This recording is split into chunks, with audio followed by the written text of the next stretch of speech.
Okay, now we are continuing the burn part 2। Part 1 में मैंने आपको ये बताया था कि बर्न कितनी डिग्री में हुआ है, कितनी इंटेंसिटी में हुआ है, किस साइड पे हुआ है, उससे हम डिपेंड करते थे कि सिवियरिटी ऑफ बर्न क्या है और लाइन ऑफ मैनेजमेंट तय करते थे। ठीक है, मैंने आपको पहले भी कहा था कि ये वीडियो जो रहेगी बेटा ये 2-3 पार्ट्स में बनेगी क्योंकि ये टॉपिक बहुत लंबा है।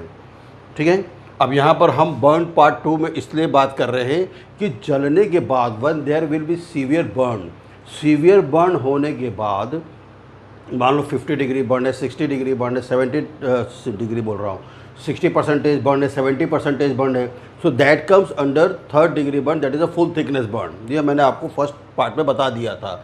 अब एक्चुअली फिजियोलॉजिकल चेंजेस क्या होते हैं विद सीवियर बर्न, अगर वो 60%, 70% है, मोर देन 50% है और 3rd डिग्री बर्न है, ठीक है, तो उस बर्न में बेटा क्या क्या चेंजेस होते हैं ये हमें जानना ज़रूरी होता है। क्योंकि जब हम पार्शियल थिकनेस की बात करते हैं तो उसकी लाइन ऑफ मैनेजमेंट थोड़ी इजी होती है, लेकिन इसकी लाइन ऑफ मैनेजमेंट क्योंकि ख़तरनाक होती है, क्योंकि since the time of injury, जैसे ही इंजरी होती, जैसे ही बर्न होता है, वैसे ही फिजियोलॉजिकल चेंजेस शुरू हो जाते हैं। Got the point? So physiological changes with severe burn बेटा ये 3 फेज़ में होता है। पहला होता है hypovolemic phase, you can understand that. दूसरा होता है डायरेटिक फेज़ और तीसरा होता है रिहेबिलिटेटिव फेज़। तो इन दोनों की बात हम, इसकी तो खैर बात एकदम लास्ट में करेंगे।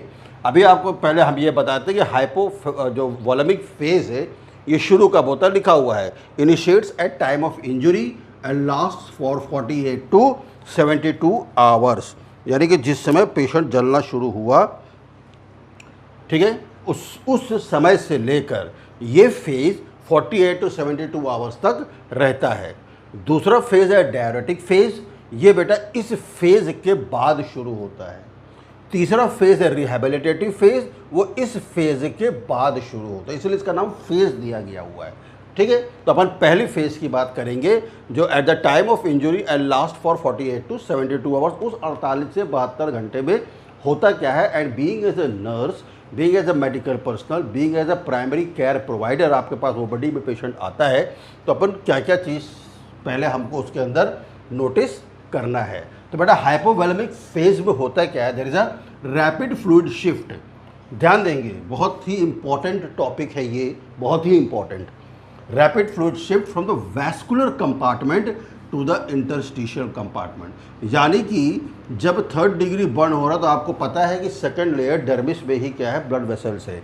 तो बेटा उस ब्लड वेसल्स से वहाँ पर सेल्स है, 2 पार्ट होते हैं ब्लड के, एक होता है तुम्हारा लिक्विड पार्ट, ठीक है, और दूसरा तुम्हारा होता है सॉलिड पार्ट। तो सॉलिड पार्ट में तुम्हारे पास क्या आ जाता है, सेल्स आ जाते हैं, और लिक्विड पार्ट में तुम्हारे पास क्या होता है, प्लाज्मा होता है। ठीक है, प्लाज्मा जो है वो कई सारी चीज़ों का कंटेंट है, उसके अंदर प्रोटीन वगैरह सब है, इलेक्ट्रोलाइट्स वगैरह सब है। तो बेटा यही रैपिड फ्लूइड शिफ्ट होता है from vascular compartment, suppose capillaries है और यहाँ पर सेल्स है, ठीक है, यहाँ पर सेल्स है। तो जब आग लगती है किसी व्यक्ति को तो उसकी बॉडी का टेम्परेचर बढ़ता है। जब बॉडी का टेम्परेचर बढ़ता है बेटा तो क्या हो जाता है, वैजो डायलेटेशन। बहुत मेरे एक शब्द को ध्यान से सुनेंगे, ठीक है, तब यहाँ तक पहुँच पाएंगे आप कि ये हो क्या रहा अंत में। तो when tissues are burn, vasodilatation increased, capillary permeability and shift of fluid occurs. ठीक है, तो जैसे ही आदमी जलने लगता है तो उसकी बॉडी का टेम्परेचर क्या हो जाता है बेटा, that is raised. What the point? तो जो कैपिलरीज होती है उसकी परमेबिलिटी आपको मालूम है बढ़े हुए टेम्परेचर से बढ़ जाती है। और होता क्या है, शिफ्ट ऑफ फ्लूइड, सेल्स भी बाहर आते हो, लास्ट में बात करेंगे, हीमो कंसंट्रेशन होता है, एंड शिफ्ट ऑफ फ्लूइड यानी कि जो प्लाज्मा है वो शिफ्ट कर जाता है इस ब्लड वेसल्स से निकलकर किसमें, to the interstitial spaces. Interstitial spaces का मतलब ये होता है बेटा कि 2 सेल्स के बीच के स्पेस। ठीक है, यहाँ पर इसलिए 3-4 सेल्स बनाए हैं, तो यहाँ से प्लाज्मा निकल के 2 सेल्स के बीच में आ जाएगा। Very simple. ठीक है, जब बेटा यहाँ से लिक्विड पार्ट बाहर चला आएगा तो इसके अंदर क्या है, यहाँ पर 55% प्लाज्मा है, 45% सॉलिड पार्ट है, सेल्स है। तो इसमें से मान लो कि 30% निकल गया, तो बचा 25%। जब 25% बचा तो यहाँ पर क्या हो जाएगा बेटा, हीमो कंसंट्रेशन, यानी ब्लड क्या हो जाएगा, गाढ़ा हो जाएगा, ये होगा। ठीक है, इससे क्या होगा, extra cellular fluid, extra cellular fluid यानी कि इस एक्स्ट्रा सेलुलर फ्लूइड में जो प्लाज्मा से बाहर निकल कर आया है उसमें बेटा क्या क्या रहेगा, इलेक्ट्रोलाइट्स, सोडियम रहेंगे, यहाँ से प्रोटीन भी पास हो जाएगी, गॉट द पॉइंट, प्रोटीन भी पास हो जाएगी और क्या बन जाएगा, ब्लिस्टर। नाउ यू अंडरस्टैंड वो ब्लिस्टर क्या कंटेन करता है। और अगर ब्लिस्टर नहीं बना, सपोज बहुत ज़्यादा जल गया, 90% बर्न हो गया, ब्लिस्टर बनने का कोई मौका ही नहीं मिला, और एस्केप फ्रॉम वुंड, तो बेटा ये फ्लूइड जो वैस्कुलर कंपार्टमेंट से निकला है, जो कैपिलरीज से निकला है, वो जहाँ जहाँ से जला है वहाँ से क्या होगा, निकलने लगेगा। कुल मिला के ये है कि जब ब्लड वेसल से प्लाज्मा बाहर निकलेगा और फ्लूइड बाहर निकलेगा, इलेक्ट्रोलाइट इम्बैलेंस होगा, प्रोटीन इम्बैलेंस होगा। ठीक है, उनके इम्बैलेंसेस से क्या होंगे, आगे की कहानी बढ़ेगी। जब बेटा हीमो कंसंट्रेशन हो जाएगा तो पेशेंट किस में चला जाएगा, हाइपोवोलेमिक शॉक।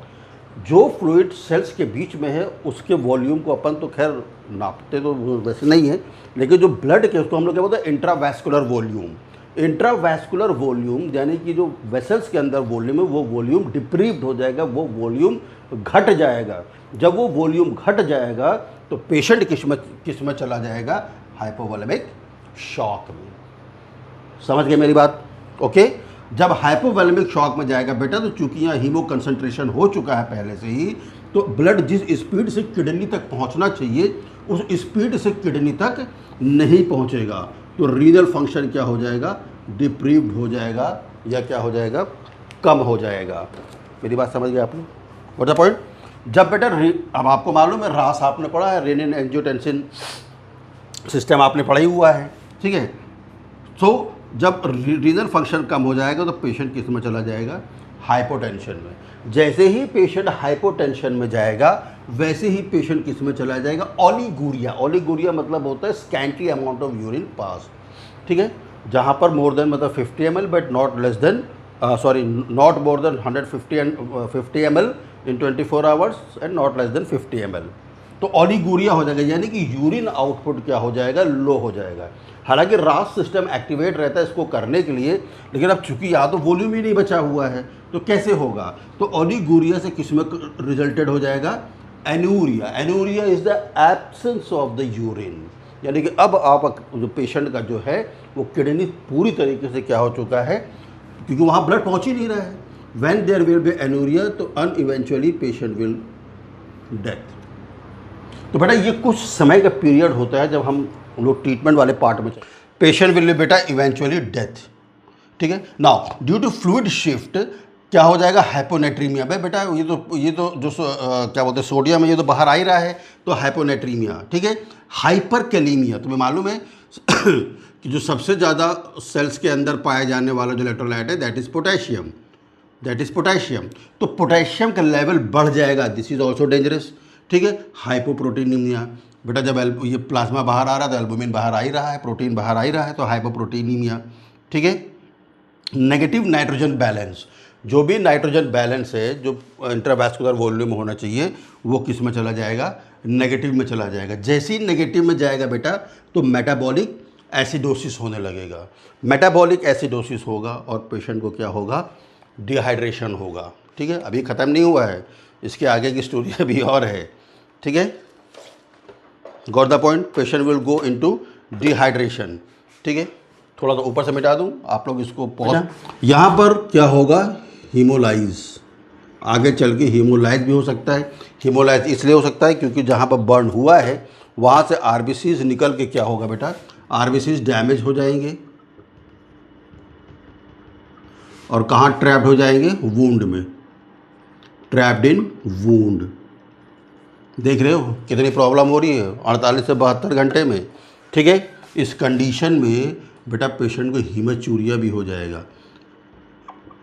हीमाचूरिया, तो बेटा हीमाचूरिया मतलब क्या होता है, blood in urine, blood in urine, bloody urine होने लगेगा, किडनी जा रही है। ठीक है मेरी बात।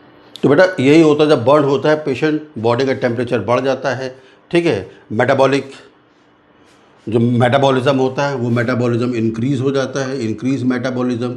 जब मेटाबॉलिज्म बढ़ जाता है तो तुम्हें पता है बेटा क्या होता है, वेट लॉस होता है, ठीक है। ये सब 48 से 72 घंटे में, अब सब 72 घंटे में होंगे। फिर जब बेटा बॉडी के अंदर कोई स्ट्रेस आता है तो एड्रीनो कॉर्टिको हार्मोन्स ये भी क्या हो जाते हैं, बहुत सुपर एक्टिव हो जाते हैं, ये एक्टिव हो जाते हैं। जब ये एक्टिव हो जाते हैं बेटा तो पेशेंट किस में चला जाता है, generalised body stress, generalised body stress, ठीक है, समझ गए। So this is a hypovolemic phase. अब 48 से 72 घंटे बीत जाने के बाद बेटा ये फेज़ अगर आपने इमीडिएटली ट्रीटमेंट शुरू कर दिया, अगर आप डायरेक्टिक फेज स्टार्ट कब होती है, आफ्टर 48 to 72 आवर्स, यानी अब जितना भी तुमने पढ़ा है उसका वाइस वर्सा होगा। बस एक कंडीशन होनी चाहिए कि पेशेंट का रीनल फेलियर नहीं होना चाहिए, ठीक है। अगर आपने पेरेंटल थेरेपी तुरंत स्टार्ट कर दी होगी हाइपोवोलेमिक फेज में ही तो रीनल फेलियर नहीं होगा, क्योंकि ब्लड इंट्रावैस्कुलर में जो हीमो कंसंट्रेशन हो गया था आप उसको हीमोडायलेशन में कन्वर्ट कर देंगे, ठीक है, तो रीनल फेलियर नहीं होगा। लेकिन इन केस अगर बॉडी खुद ही लड़ती रही तब क्या होगा, ठीक है। अब बेटा यहाँ उल्टा होगा, अब जो फ्लूइड है that fluid will shift from interstitial spaces to intravascular. अभी तक जो ब्लड वेसल से निकल के सेल्स में आ रहा था, अब सेल्स से निकल के वापस किस में जाने लगेगा, ब्लड वेसल्स के अंदर, ठीक है। अब चीज़ें थोड़ी थोड़ी यहाँ पर सुधरेंगी। जैसे ही ब्लड के अंदर जाना शुरू होगा तो जो उस फेज़ में हीमो कंसंट्रेशन हुआ था बेटा, यहाँ पर हीमो डाइल्यूशन शुरू हो जाएगा। और अगर आपने इसी फेज़ में पेरेंटल न्यूट्रिशन शुरू कर दिया तो बेटा उस कंडीशन में तो ये डायरेक्टिक फेज 48 घंटे से पहले ही आ जाएगी, ठीक है। फिर जब ये हो जाएगा बेटा अब तो बहुत अच्छी बात हो गई। अब जो हीमो कंसंट्रेशन की वजह से किडनी के पास ब्लड नहीं पहुंच रहा था, अब यहाँ पर क्या होगा, इंक्रीज्ड रीनल ब्लड फ्लो। देखो सब उल्टा होना शुरू हो गया, वाइस वर्सा, बॉडी लड़ती है, this is called compensatory mechanism, ठीक है बेटा। जैसे ही वहाँ पर रीनल ब्लड फ्लो बढ़ेगा तो अभी जो एन्यूरिया का फेज़ था मेरे बच्चों वो डायलिसिस फेज़ में चला जाएगा, यानी कि यूरिन आउटपुट बढ़ जावे। अगर मान लीजिए कि पहले फेज़ में आपने निग्लिजेंसी नहीं करी तो बहुत अच्छी बात है, लेकिन अगर करी तो फिर बेटा अगर किडनी फेलियर हो चुका है तो फिर ये डायलिसिस स्टेज में नहीं जा पाएगा, ठीक है। अगर रीनल डैमेज नहीं हुआ है तब तो डायलिसिस फेज में चला जाएगा, अगर रीनल डैमेज हो चुका है तो फिर डायलिसिस फेज में ये नहीं जाएगा, ठीक है। गॉट द पॉइंट, ठीक है। तो पहली चीज़। सेकंड चीज़, हाइपोनेट्रीमिया अभी भी रहेगा, ठीक है, यानी कि जो सोडियम है वो कम हो जाएगा इंट्रावैस्कुलर वॉल्यूम में। इसीलिए पेरेंटल न्यूट्रिशन में बेटा हम लोग ऐसे फ्लूइड देते हैं जैसे रिंगर लैक्टेट वगैरह देते हैं जिसमें ये फ्लूइड्स मिले हों, नॉर्मल सलाइन है ये देते हैं, ठीक है, कोलाइडल सोल्यूशन है ये हम लोग देते हैं।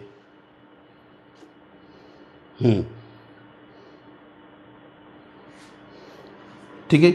अब क्या होगा बेटा, अभी जो पोटेशियम का मात्रा बढ़ गया था, अब चूंकि वो पोटेशियम फिर से इंट्रावैस्कुलर वॉल्यूम में जाना शुरू हो जाएगा तो वहाँ पर जो हाइपरकैलेमिया हुआ था वो क्या हो जाएगा, अब हाइपोकैलेमिया। चीज़ें सुधरेंगी, धीरे धीरे सुधरेंगी, जैसे देश सुधरता है वैसे चीज़ें भी धीरे धीरे सुधरेंगी, ठीक है।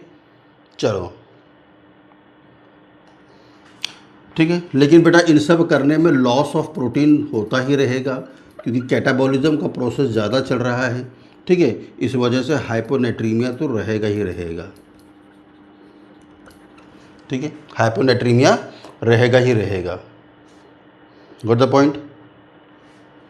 डायलिसिस में बेटा जिस वक्त ये जब डायलिसिस हो रहा है तो जल्दी क्या होगा, जो सोडियम बाइकार्बोनेट आयंस हैं ये भी क्या हो जाएंगे, यूरिन आउटपुट से लॉस हो जाएंगे। जब ये यूरिन आउटपुट से बेटा लॉस होने लगेंगे तो मेटाबॉलिक एसिडोसिस मेंटेन रहेगा, मेटाबॉलिक एसिडोसिस मेंटेन रहेगा, मेंटेन रहेगा।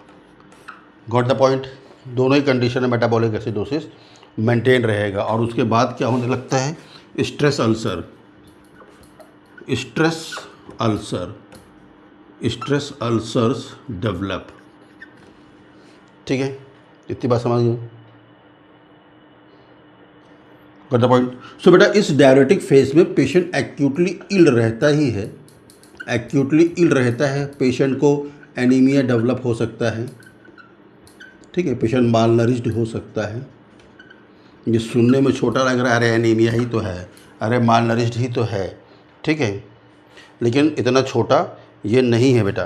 तो अब तक ये कैटाबॉलिज्म चल रहा है। कैटाबॉलिज्म मतलब क्या हो रहा है कि प्रोटीन का लॉस हो रहा है यहाँ पर ही, पेशेंट का जो टिश्यू रिपेयर होना चाहिए वो नहीं हो रहा है। फिर हम लोग लाइन ऑफ मैनेजमेंट अपनी शुरू करेंगे, जो हम लोग थर्ड पार्ट में देखेंगे, ठीक है। उसके बाद जब ये सारी फेजेस ख़त्म हो जाएंगे मेरे बच्चों, तब ये एनाबॉलिक फेज या एनाबॉलिज्म शुरू होगा, ठीक है। Now then anabolism will start, और जैसे ही एनाबॉलिज्म स्टार्ट होता है सारी चीज़ें अपने आप क्या होने लगती हैं, वापस पटरी पे आने लगती हैं। एनाबॉलिज्म स्टार्ट होगा, कैटाबॉलिज्म ख़त्म। कैटा मतलब मैं बताया था ना, काटो, तो प्रोटीन को काट रहा था वो, तो हाइपोप्रोटीनीमिया हो रहा था। अब एनाबॉलिज्म स्टार्ट हो जाएगा, यहाँ पर तुम पेशेंट का न्यूट्रिशन शुरू कर दोगे और पेशेंट क्या होने लगेगा, कोप अप होने लगेगा, ठीक है। अब उसके बाद रिहैबिलिटेटिव फेज बहुत लंबा चलता है, ठीक है, वो सालों भी चल सकता है, क्योंकि बर्न होने के बाद कॉन्ट्रैक्चर्स हो जाते हैं, जॉइंट कॉन्ट्रैक्ट हो जाता है, स्किन पूरी कॉन्ट्रैक्ट हो जाती है, तो फिर कॉन्ट्रैक्चर को रिलीज़ किया जाता है, उस जगह से रिलीज़ किया जाता है जिससे कि पेशेंट अपना डेली रूटीन फंक्शंस कर सके, ठीक है। So these are the physiological changes. और अगर इन फिजियोलॉजिकल चेंजेस आपको बेटा समझ में आया है और आपके लिए फ्रूटफुल है, तो प्लीज़ वीडियो को शेयर किया करिए। This is not only for nurses but for those practitioners, nursing practitioners also, those who are untrained but very skillful. They are skilled in working in any hospital for more than 10 to 15 years, and they had faced these kinds of patients, and they had done several times of dressings, and what to say, they had faced the emergency in their emergency rooms. Okay, so आप उनको भी share करें, क्योंकि उनको theory नहीं पता है, ठीक है। उन वो जो डॉक्टर को देखते हैं या जो सीनियर नर्स को देखते हैं कि बर्न पेशेंट आया, वो इमीडिएट क्या करना शुरू करते हैं, तो वो सिर्फ उसी को फॉलो करते हैं। They follow the practical but they doesn't know the depth of the theory. So जैसा लोग कहते हैं कि बिना मतलब वो इम्पॉर्टेंट है practical, no, theory is also very important. जब हम आगे पार्ट 3 में जब हम मैनेजमेंट बताएंगे, that will be the last part, जब मैनेजमेंट बताएंगे तब आपको समझ में आएगा, बाप रे बाप, ये मैनेजमेंट भी होता है। कुछ मैनेजमेंट पुराने सिस्टम के भी हैं but they are still fruitful, और जो डॉक्टर्स है, मतलब जो सीनियर डॉक्टर्स हैं, वो उसको आज भी फॉलो करते हैं। Got the point? So please and please subscribe the channel if it is fruitful for you. Okay, thank you.